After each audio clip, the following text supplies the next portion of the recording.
Friends, தோசைக்கு வச்சு சாப்பிட்ற மாதிரி வெரைட்டியான ஒரு சட்னி ஒன்று பார்க்கலாமா? இதுக்கு முக்கியமான பொருள் கருவேப்பிலை தான். கருவேப்பிலை நல்லா கழுவி எடுத்து வச்சுக்கோங்க.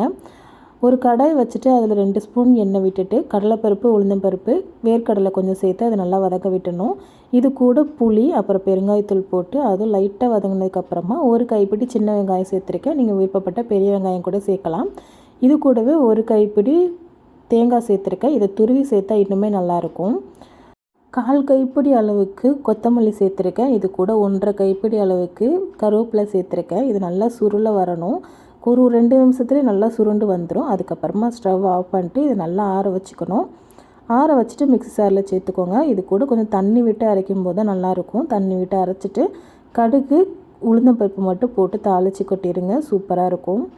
இது கூடவே அரைக்கும்போது உப்புமே சேர்த்துக்கணும். நாளைக்கு இன்னொரு வீடியோவில் பார்க்கலாம். பாய்.